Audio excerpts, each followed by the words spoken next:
Okay, good morning, everyone. I'd like to call this meeting at 9:03 a.m. Frank, can you give us a roll call? Sir, Treasurer Dios, Here. Gene Rondo. Here. Mark Carullo. Here. Mike Cicerone. Here. Joseph Cadega. Here. Matt Howard. Here. And Lee. Here. William Murray. Here. Claire Newell called and said she would not be available today.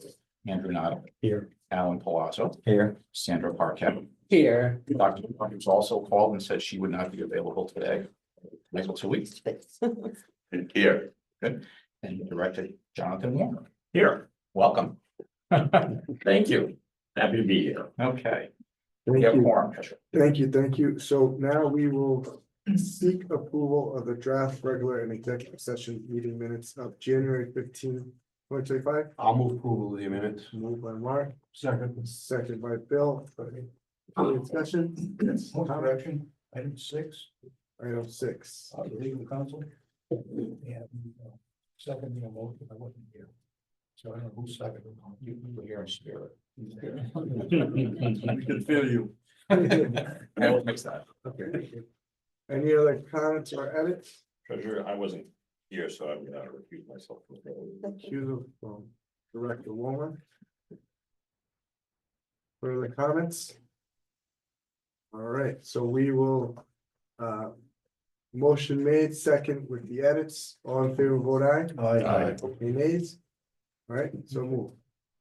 We'll move on to the executive director's report. Okay, thank you. Just a couple of items that are on. We've issued an RFP that we put out to do an IT audit, that we've quite frankly done since 2007. We've always hired a firm to come in. The last firm that we had was Bulletproof. You might recall they came in a few executive sessions and kind of went through some of the changes. So we put that RFP out. The responses are due tomorrow.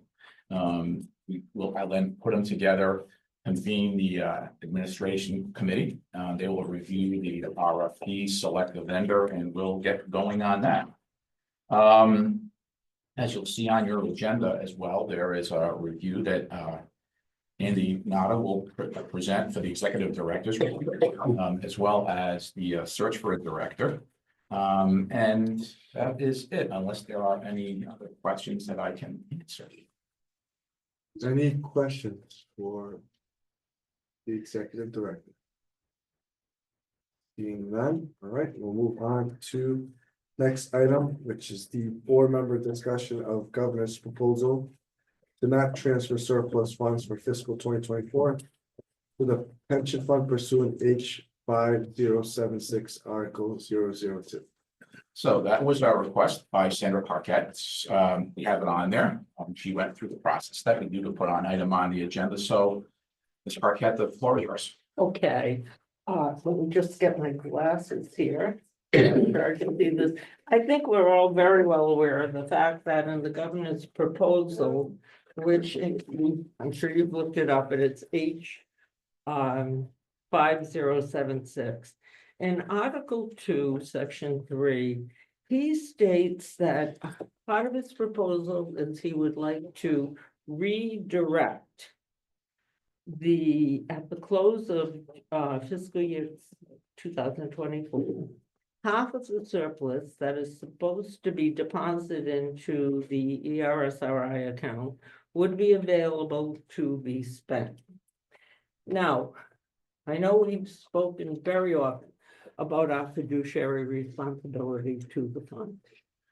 And to me, this, if we do not take any kind of action, we would be in violation of our fiduciary responsibility, because I'm not sure of what the exact sum of money is. I'm not certain as to whether or not the governor knows at this point, because it's we're still within the process. But I think our duty is to let the governor know that as guardians of our fund, if this money is legally designated to come into our fund, we cannot agree with not having it go into our fund.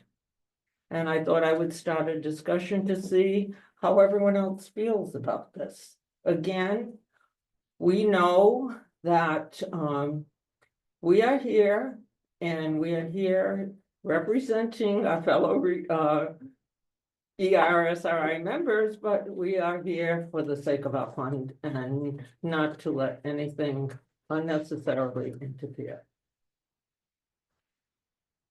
Senator, also, if I agree with you that the money should go in there, for multiple reasons. More importantly, there's no clarification of, are we just going to be short?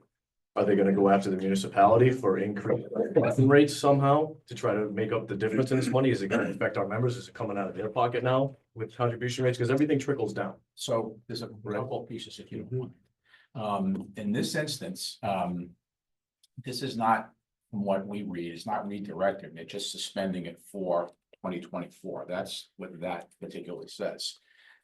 He uses the word redirect, you know. Well, I'm just reading the statute correctly. Okay. So that's, maybe that was I haven't heard it, but I'm purely going by or the draft statute, should I say. The actually required contribution, you've probably always heard the acronym ARC, that's what that means, has been made since the 70s. And they are continually making that contribution. This is in addition to.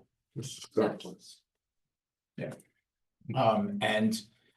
What I can tell you is it's been in statute, at least from when we saw this come through. I think they made a change in 2011 or so, give or take.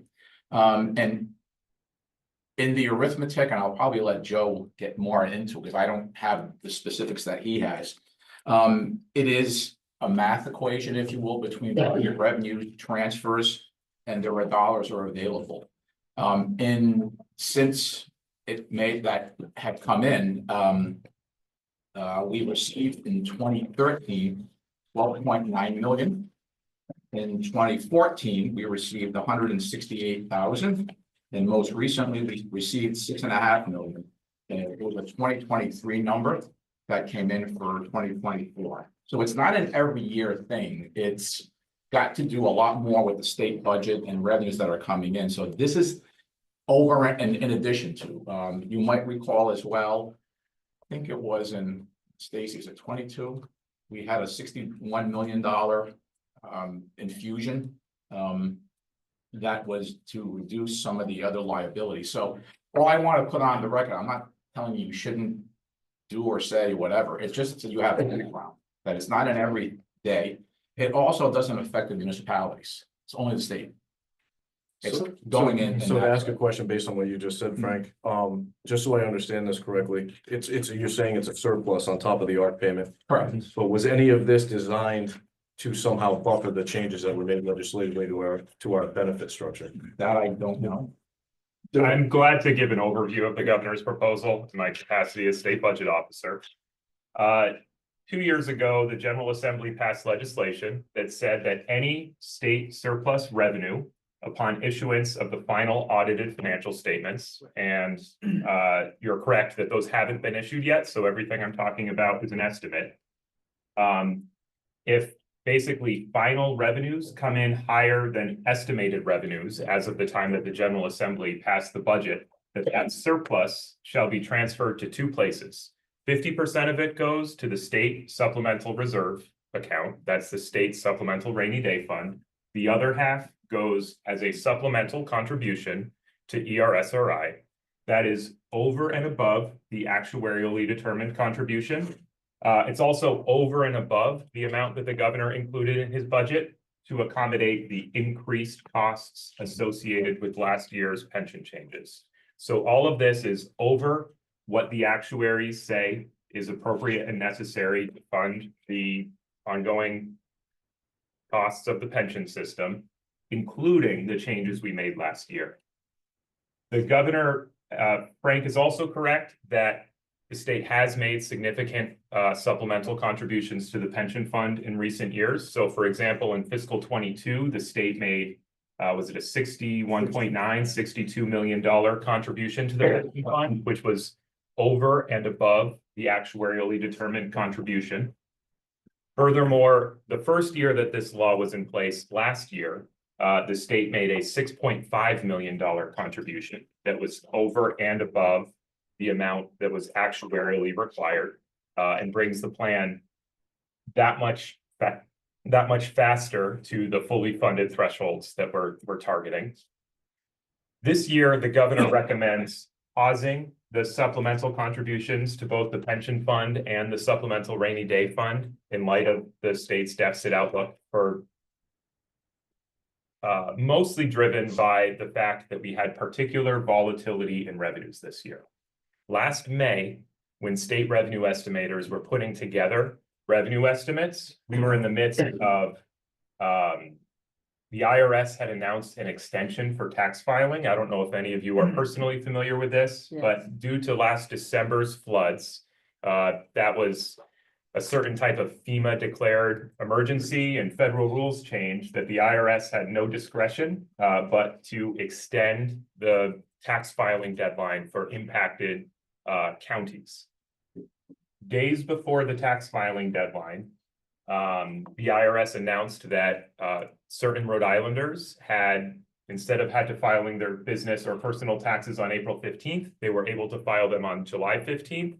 That really gave the state no practical option but to extend the state tax filing deadline to July 15th as well. That meant when revenue estimates were put together in May, ordinarily, estimators would have had the insight provided by all of those final payments received on April 15th. You shouldn't be surprised that the state receives a lot of revenue right before the deadline. If you owe taxes to the state, a lot of people wait until April 15th to pay it. When that deadline extension happened, it was really uncertain what the impact of that would be. It was only announced literally a couple weeks before the deadline. So on one hand, a lot of people had already paid. On the other hand, if you're a sophisticated tax filer who owes millions, why would you pay early if you could pay in July?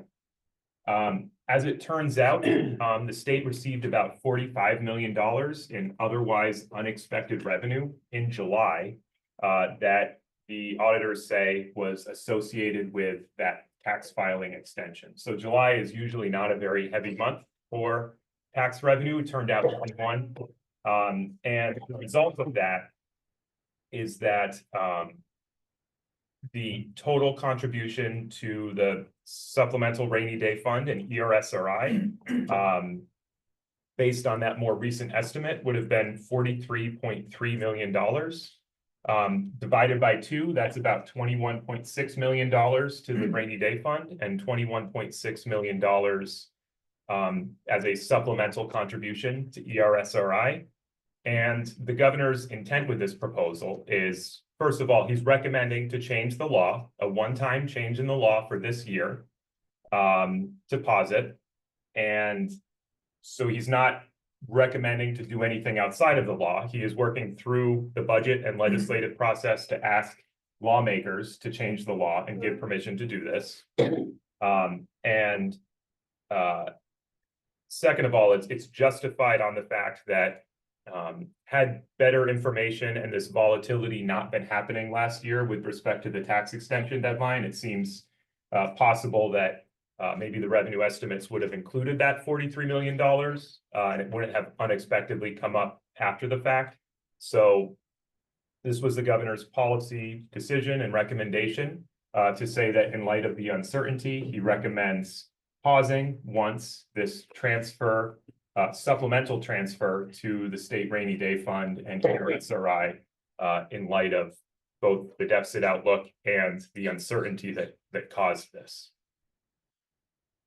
Joseph, I appreciate your remarks, and in your function, you are 100% correct. This is what your position requires you to do. I still say two things. Number one, I know it is a 1 year at this moment in time. There is nothing to say that next year the legislature would not be asked to again renew this. This is a precedent-setting bill. I also feel that $21 million is nothing. I know our fund is large, but that is money. We are supposed to ensure that this fund, this money is available for all future retirees, and that certainly will help. It is like saying, I have my bank account and I'm okay with it. And somebody wants to give me a huge amount of money, in my estimation, to add to my bank account. And I'm saying, oh, no, I don't need it this year. No. That's what we are saying. I think we have to protect our fund. I cannot say I don't empathize with the governor, but in all honesty, that is his jurisdiction. That is his problem. That is not our problem. We are protectors of our fund. So I still feel very strongly that as the group that is protecting our fund, we have to somehow either come up with a subcommittee, a resolution indicating that we do not support this. And this is something that the General Assembly will certainly have access to.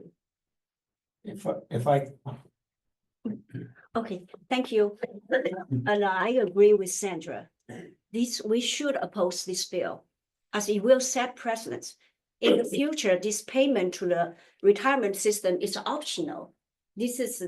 We really, as a board member, we should take action. if I could interject, I'm the researcher on this, and I want to bring out the point. Joe pointed out the change in the law in 2011 for 50%. Prior to that, the law said 100% would go to the pension fund, to ERSRI. So they modified it then and said 50%, and it's been on the books for 14 years now. I wanted you guys to take a look at the infamous Holman Cohen graph, which is in the GRS report from December. And you can take a look at the revenues going up and then precipitously dropping in 2035. The point that we're looking at not making this contribution when it is already in fact the law, to me, that's financial malfeasance. We need to take a stand. We have the fiduciary responsibility, and hopefully Mr. Carullo would agree. This is not our problem. This is the state's problem. This money by law is designated to go into the pension fund. And you know, my military background, to me, this is the casus belli. Translation, this is a reason to go to war. You know, and not, how should I put it? To motivate the people, they need to come out and make their voices heard. I will let you know for a fact that the governor's office is receiving calls on Article 2. However, the back room has not told the front room, the front office, what the hell they're dealing with, what Article 2 is about. Why is the governor taking money from the pension fund? It's already started, and we will motivate people in a different hat to get things done. And any money not going into the pension fund on our pot, shame on you. Look in the mirror, because this is the way that we got into the problem way back when. And I will be very vocal. I think you know that. I'm not going to back down from the fight. And we represent 60,000 people, not just the retirees, but the active people too. This affects them and the future. The 75% mark, I don't even know where we stand overall with regard to the valuation of the pension fund, because I look at mine and it goes up and down. So, you know, I will be very vocal on this and oppose this. Frank, now we can all debate this, right? We all have an opinion. Personally, if the fund was completely funded, I can understand the recommendation. I don't think this should be a surprise to any of us following the past several years. The amount of federal money, the amount of growth in the overall state budget, we understood that was going to come to an end, so it is. So we can debate all of that, but can you remind the board what our ability is as fiduciaries to take a position on a matter like this, or are we not? It's really not a role that we would take. Can you just highlight that? I know we've talked about it before when we had the fiduciary consultant who really works through a lot of these details, but can you just quickly remind the group? I mean, historically, about the only thing that's ever materialized, because the board can't file legislation on its own, the only thing that's ever happened is a letter that might have gone to, be it the governor or if it's a rep or something, to say, here's my opposition to it, or here's what I think you should change it to.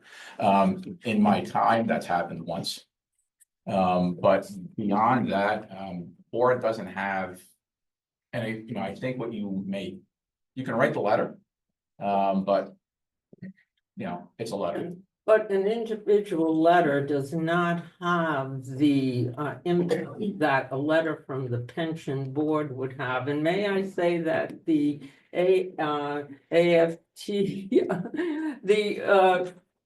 the AFT-HP has come out against it. Council 94 has come out against it. Some members of MERS retirees group has come out against it.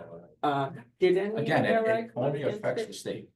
It's not the municipality, it's not the teachers. It's money that goes into the state account. Right, but it's still, our money is coming from that account, Frank, and the thing is, as we are not here, and again, to represent the governor or the municipalities, our responsibility is to our fund. And the people who benefit from it. And if every membership, every group that benefits from this is protesting it, doesn't that almost mandate that we support them by also indicating in some sort of a resolution or a group response that we also do not support this? This would send a message to our lawmakers. I don't have an opinion one way or the other. You get to do that. Yeah. The only thing I can tell you is it's not on the agenda for a vote. It was with the response that we got as a discussion. Can it be put on the next agenda for a vote? Sure, I mean, you can certainly do that. I think we would just need, if it was you or whomever, the exact, discussion and vote or what have you to do it. Okay, yeah, I could make up a potential resolution that would be given, and again, keeping in mind that, yes, we are not unsympathetic to the governor and the needs of the state, we are, but our fund has been used in the past, and maybe Joseph, you could tell me this. Have there been funds taken out that have never been repaid? No, in fact, not in recent decades. I will say that part of that $62 million contribution in fiscal 2022 was making right for, I believe it was technically a deferral of payments in 1991, 1992. Okay.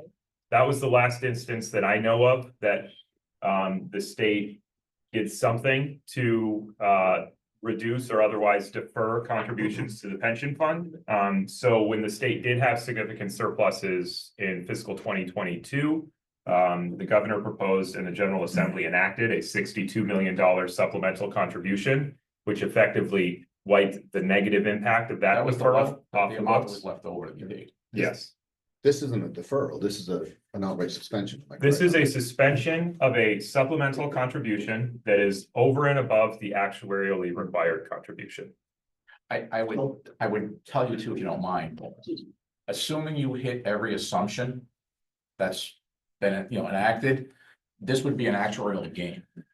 Again, because the important part is the regular contribution is been made every single time. If that wasn't paid, that's a different story. That's an entirely different, because the statute says shall make contribution versus this is an additional amount. So you just got to keep that in mind. Again, But it still takes off the state's contribution. It reduces the arc under the Hohenzollern graph.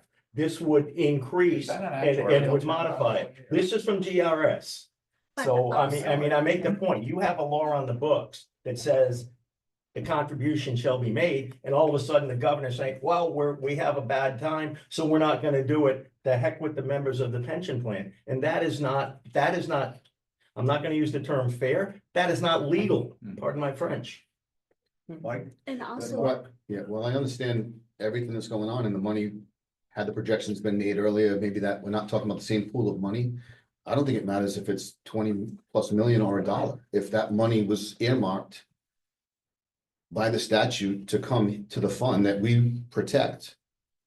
I think we should make some kind of statement that we don't agree with. We don't get to vote on that, we don't get to vote on what's gonna happen. That's gonna be at the State House, whether they adopt it or not, but I think this board should take some kind of stand that we're opposed to the suspension. And it's not because of the amount of the money, it's just the principle of it. That if anybody else is taking money away from the fund, we would oppose that. Yes. We should just say we're not in favor of this, write some kind of resolution letter, whatever it might be. And just let them know that we're opposed, and whatever, where the chips fall, the chips fall, but I think Sandra's right, we have some kind of responsibility to have our voice heard that we are trying to protect the fund as best we can. Just my 2 cents. Couple things. One is, I agree, if there's money that's dedicated toward the fund, it should go towards the fund. Just to correct one statement that was made, it's not a reduction of the ARC from the state, it's over and above that.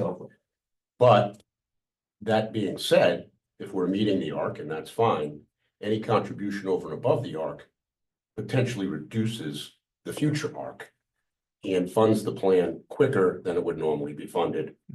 I think that was the intent of the legislation, because let's not forget, many, many years ago, the General Assembly went back and cut benefits and reduced benefits for some current employees and future employees. So I think the beneficiaries of the plan have done their part. It's probably time for the state to do its part and stand by commitments that it has made to the members of the plan. Hasn't the state done that when it was mentioned that 91? You were negative or, It took them 30 years to make up that. well, deferral. they did make it up, did they? 30 years, how many I know, I members have died in that? I understand, With respect, this isn't a I'm deferral. just making a comment, if they made it up, didn't they? But then it's presented 30 years later as a magnanimous gesture. Okay. No, And it's misrepresented, not as making up for something that happened before, but, oh, well, we gave you 60-something million. I mean, You know what I mean? It's, keep in mind that when fewer dollars are in the plan, and it's an increased employer contribution. So, I think the difference is it's getting paid back, but it's getting paid back by the employer with obviously interest on it. And I understand all the other mathematical mechanics behind that kind of piece, but it isn't like it's not in the fund. It's just that it's coming, again, it's like taking a loan. I just think it's our responsibility Yeah. to ask for this money. If our assumptions was 7% and we got 8% on our money, we don't give the 1% back to anybody. We take that 1% and try and increase the funding. And this is the same situation. I'm not saying we're gonna change the I'm just law. giving you I the think we just mechanics owe, behind it. But I think Joe's pointed it out, it's over and above, correct? Correct. Oh, but every contribution was over and above, except for the 60 million. Am I correct on that? Yeah, 60 minutes was for a sin of the past. Okay, was the 60 million over and above the Yes, over and above. 50%? No, that was No, entirely different. The 62 million was that deferral of the deferral that happened in 92 was being amortized over a number of years, and had we just made our actuarially determined contribution, eventually would have been wiped out. The $62 million contribution wiped out the remaining portion as of fiscal 2022, that it otherwise would have been wiped out in, I don't know, many years. so they paid off their mortgage. Yeah. Paid off the mortgage Right. early would be a way of That's doing exactly that. it. Right. Right. So we submitted a letter, we'll keep following it, I think you all are very in tune with the issue, so just. There was a hearing, I don't know if there's one in the Senate side. I asked that, we'll do our part in making our voices heard, that's it. I would make a motion that at the next Alan, meeting. can't- We're not, you can't do a motion, there's discussion only. If you want to put something on for the next board agenda, we know how to That's do that. fine. So it's not gonna be a motion, okay, Okay. because we can't take any action, this was put on for discussion only. Matt, and then. Yeah, so, I'm not, forgive me for not being familiar with this, but I'm looking here and it says the controller shall oversee the Office of Risk Management. Is that a new role? And if so, what's the need for the change? So in the article that was attached to in that language that was attached to the board agenda, that was an entire article of the governor's budget, which included many changes, many of which were completely unrelated to ERSRI. So that particular change has to do with a administrative change within the Department of Administration, which has nothing to do with ERSRI. Only one portion of that article is relevant, the language that has to do with the pension transfer. Which I'm happy to talk about a lot if you really want to. He's in charge of Buying insurance. Buying insurance for the Yeah. state, I don't. I just want to keep it moving along, but yeah, last one, then I know Aldo had a question. I know, Treasurer, I was reading your letter. Actually, I'm a little confused about your letter to the, regarding this, change. I feel we definitely should clearly express our opinion in a way, oppose or go for it. That's what I feel for this matter. If we feel like on both sides, that's not the board. Well, personally, I feel that doesn't do anything for this bill. And maybe we should be more clear. And also the timing, if we have everything delayed to next board meeting, are we late for this to do anything for this, doesn't matter it would wait anything, everything already passed. So that's, I'm just saying, in the timing doesn't make a difference. All right, but. Let's just continue with the board meeting and then we can connect after, see how we can. Try. Under the Open Meetings Act, it's only 48 hours required for a notification of a board meeting. I can speak for myself. I can't speak for the other members of the board. I don't have any problem having another emergency board meeting within 2 weeks to get this done and sent up to the General Assembly because they are moving forward. They are having hearings. The hearing on this was on February 4th. Unfortunately, I was at the cardiologist and I missed it, but I think maybe we could discuss that. A budget related item, so I don't foresee the budget passing. Budget will. No, Yeah, but the hearing May, going June. forward, House Finance, Senate Finance. That's big. And, I'll leave it up to the board and the chairman and executive director if we should look at an emergency meeting within the next 2 weeks. Emergency meeting, because there's a difference between an emergency meeting and. Or another Yes. meeting, okay? Within 2 weeks, because the requirement is only 48 hours according to Rhode Island general law. So I'll just throw that out there. Any further discussion? Okay, we will now move on to the approval of the January 2025 pensions as presented by ERSRI. So moved by Jean. Second, second by Yang. All in favor, vote aye. Aye. Who? Who seconded it? Yang Lee.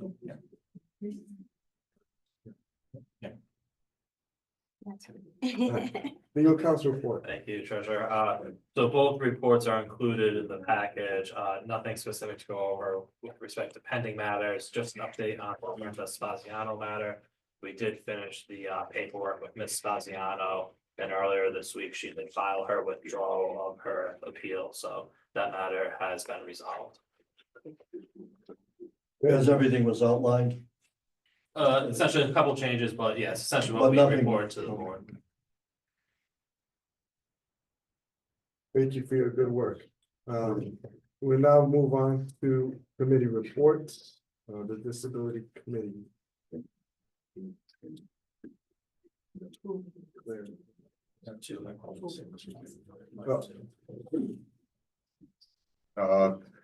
Bear with me. All good. Okay, we're looking for the approval on the following numbers. For the Disability Committee from February 7, 2025. Okay, number 3. Have a recusal. Recusal? One recusal. Okay. So who calls for the vote? I'll move approval number 3. Okay, thank you. Second. Okay. Second by Andy. Any further discussion or recusals? Seeing none, all in favor, vote aye. Aye. Any nays? No nays. And then number 8, please. I'll move approval number 8. Recusal. Recusal again? Second. Second. All in favor, vote aye. Aye. Any nays? No nays. Then the balance numbers 1, 2, 4, 5, 6, 7, 9, and 10. I'd like to pull number 9 out for some discussion, please. We'll pull out number 9, so. Do we have a motion? Remove a second? The motion is for what? To pull out number 9? Yeah. Pull out number I'll 9. second the motion. Pull out number 9, all in favor, vote aye. Aye. Any nays? All right, Okay, so- and I move approval of all of the others except number 9. Okay. Moved, second by Gene, all in favor? Aye. Any nays? No nays. Okay, number 9. So I just had a couple of things that I wanted to point out here. One of the things that I was reading in the case report from the Disability Committee, in particular, Dr. Mayer's comment, where he stated he is not a frontline firefighter. I find that to be irrelevant to the case, considering that 4519(1), the definition of firefighter, is any chief or other member of the fire department or rescue personnel of any city or town. It doesn't specifically omit dispatchers, so that comment struck me as irrelevant to the case. I don't know why, I don't know the need to comment on that. Also, there was a comment made in there that the phone calls that he had to answer were not traumatic events. Who are we to say that, right? I'll give you a small example. I was on the phone with my mother years ago, and we were having a conversation, and she started, speaking incorrectly and all this other stuff. I heard her make a loud screeching sound. She hit the ground. The battery came out of the phone. Now, my mother lives in Arizona. I'm in Rhode Island. Something happened. I called my sister. She ended up going over there. My mother ended up having a severe stroke and a seizure. Chewed half her tongue off, had to be life flighted to the hospital. Picture somebody in your family calling you on the phone while they're commuting to work, and you hear the most horrific car crash over the phone that you've ever heard. Who are you to say that's not traumatic to somebody? I just wanted to point out that some of these statements in here overall are unfair or uncategorically incorrect. To make a comment that he's not a frontline firefighter has no bearing on this, because the statute clearly doesn't exclude him as a dispatcher from being a member of the fire department, which 4519(1) clearly states is included in this. That's all the comments I have. Other questions or comments from that? No? What's the pleasure of the board? I move approval. Who, Andy, in second? Second. Second, all in favor, vote aye. Aye. Any nays? Any nays? No nays. Thank you. Thank you. All right, we will go on to the governance committee. Yeah, great. Thank you, Treasurer. On behalf of the Government Committee, we held a meeting this past week on Thursday, February 6th, for 5 members were present. Traditionally, we have an incredibly light agenda, not so much anymore. So we had 3 items on the agenda that we reviewed. The first was presented by board member Alan Palazzo at a prior board meeting relative to online video recording and archiving board meetings. The second was a continuing discussion regarding the performance review of our executive director. And the third item was the initial discussions relative to the recent announcement of our director that he'll be retiring in June, relative to the search process and what the formation of that would be and what that would look like on a go-forward basis. So let me start with an update on online videoing. But before I say that, there is some relevant information that you may or may not be aware of in the charters of not only governance, but each of the committees, and that is accessible to all of us as a board in Convene, right in the document library. So if you want to refer back there for anything, that information is all available to us. On the online video recording, we had a very robust discussion. We asked the director to provide us with a history in the organization as to how meetings have been recorded here in the past, whether or not they've been made available, system limitations that we have with the existing website, other system updates that we could be looking at in the future. After what was really a robust discussion, the committee ultimately evaluated each of the options. The director presented us with knowing that we were moving in a direction where most organizations that we're all involved with today do record and do make available to the membership, the board membership, as well as the public access to those meetings prospectively moving forward. After that robust discussion and a review of the director's proposal, which would be to, as we record the meetings now, would be to provide a link off of the organization's website to YouTube, which would be the path of least resistance to initially put the system up and running until someday where potentially our system, our website platform is updated to be able to handle capacity. We could look at other options then.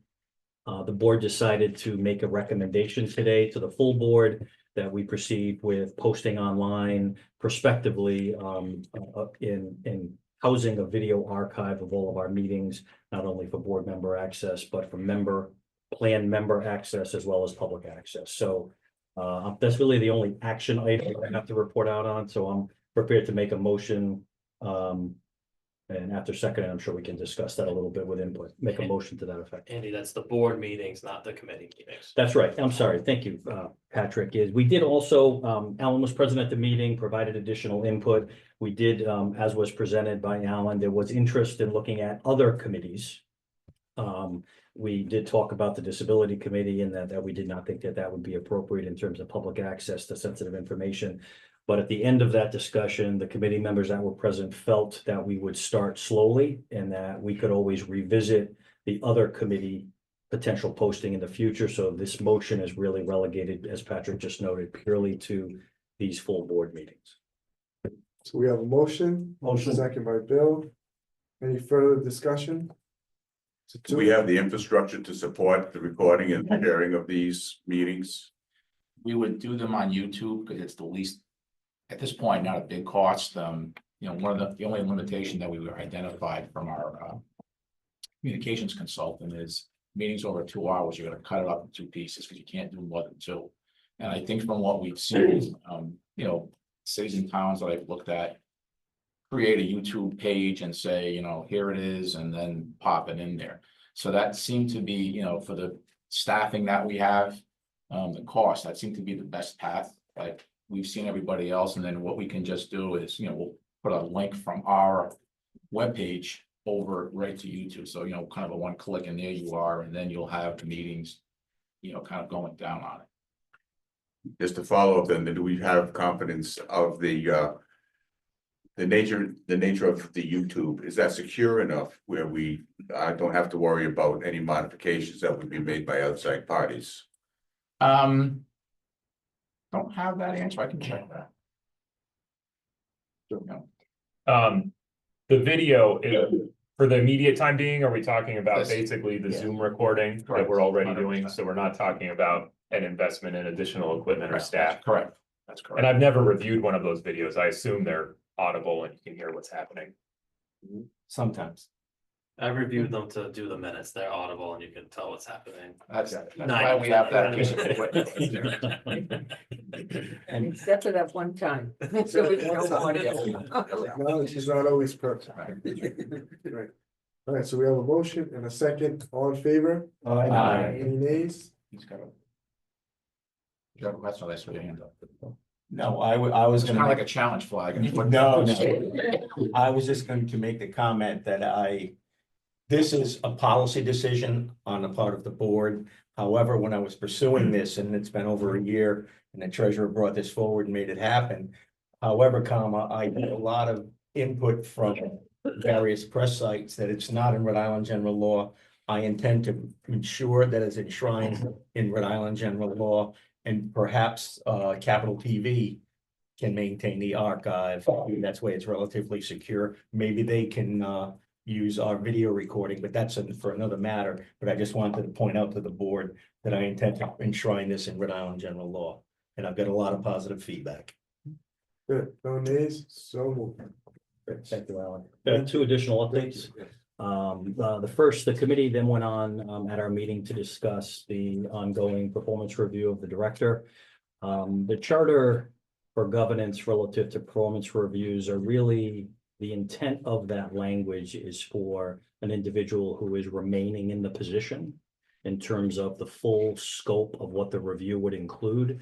So based on the fact that our director has announced his retirement in June, we felt it was important and appropriate to streamline the process this time. We did, in fact, talk a little bit about the idea that there may be some members here who would say, let's just abandon the process. We didn't go quite that far. What we ultimately decided was the 360 review and the self-assessment, that we would forego those two elements. But due to the fact that the evaluation process, formal process had already started, that the review surveys had been sent out to the full board, individuals were filling them out, submitting them to legal counsel, that we felt it was important for a couple of reasons to respect that input of the full board members and continue with that element of the process for a few reasons. So one is to respect the input of the board. The second is, the second item that I'm going to talk about is the search process. And I think as at our March meeting, when we report out kind of what the findings were, I think you'll see that there's value that each of us are entering into those surveys, that will not only be important perspectives for the director in his last review, but will also help us in terms of understanding what each of the board members are looking for in the next director.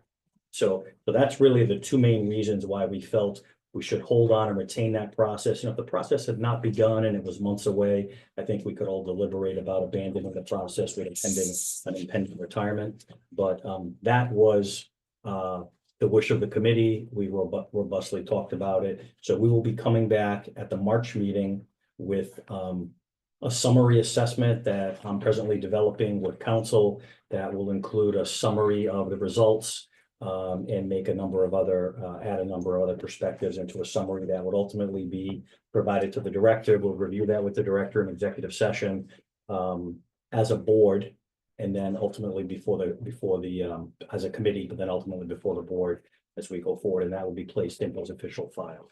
So that's where we stand relative to the review. So we hope to wrap up that process at the March meeting. The final item we discussed was the initial stages in the process for the search process for the new director.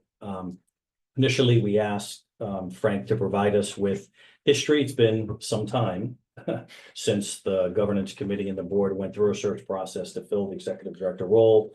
Frank provided us with tremendous history and perspective on the organization. Going back in time, we have some decisions to make, and we'll be starting to contemplate those at our meeting next week.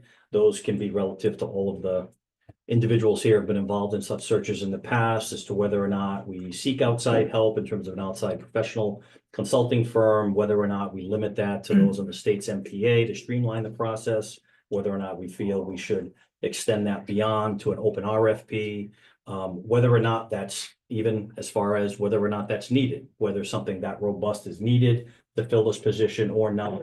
And then we've also looked at partial hybrids as to whether or not we award a contract that provides limited services with the professional team here, providing the committee and ultimately the board with lots of support. So that's where we're starting. So we're looking at it in a very, very comprehensive way. We will be, what we'd like to do is come back and provide updates to the full board at each of our monthly meetings so that you are intimately involved as we go forward. Some of you may be wondering, what's the end process look like? Is the full board involved in interviews or not? We're not really there yet. And I think ultimately the candidate pool will determine for us whether or not we have a final group of 1, 2, 3, 4, 5, or whether or not there's one candidate. But I think the committee has significant work ahead in doing that. I will say the committee was in agreement that this committee for a hiring of this level will need support to be able to do that. There'll be a modernization of the job description and overall scope of work. We did when we in terms of the review, we foregone the self-assessment, But there was a discussion in the review conversation about asking the director provide us with a report, not only on the things that Frank has seen over decades in this role in terms of the skill set that's necessary today in that role, but also organizationally, what he sees in terms of, is the organization equipped to move forward for the next 10, 20 years, what's necessary? And we thought that that would be critically important for all of us as we evaluate candidates, we look at their history and the contributions that they're going to make and some of the challenges they're going to have. So we've asked Frank to be able to work on that over time and provide that to us as additional support. So just see. We, as a committee, we understand the importance of this change. So we're taking it seriously. We think there's no way to circumvent it. We think a robust process needs to be involved.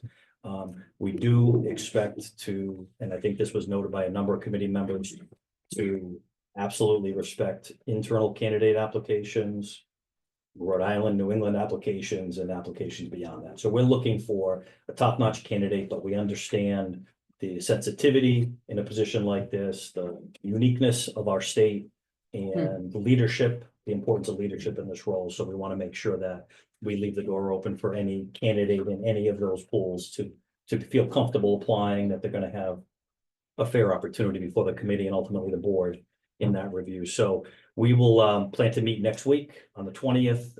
We will start a review. We asked Frank to initially, because we're a little bit out of touch with it, really what the parameters and scope of services and costs are associated to search firms at this point. So we asked Frank to reach out to several of the firms on the MPA to provide just an initial assessment for us, so that we'll have some up-to-date information as we start to enter that conversation. So, and then again, we'll follow up and we'll report back to the committee on a monthly basis as to our progress. Thank you. Thank you for that. Any new applications? Oh, I think we only had 11 of them, right? For their evaluation. 12 came in, but came in after I finalized the results to Andy, so. If Any you haven't significant already. change? Huh? There was no significant change. I think that's what Frank was driving at. I think we should require Frank to put a book together on history. I'm only been on here a short time, and I can't believe the history this guy has in his head on everything. I think I it should be think put that's on the tape. number one thing, before we let him go. I can go to sleep at night with my headphones on. Frank. I'll be a podcast. There you go. Just want to say that, we're also lucky to have Andy lead this process. He has a lot of experience doing these types of searches, so very confident in you leading this role, and I know that you'll put the best process forward and bring the best candidates forward. So, any other questions for Andy? No. All right. That brings us to the end of this agenda. We have a motion to adjourn. So moved. Second. All in favor? Aye. The meeting has adjourned.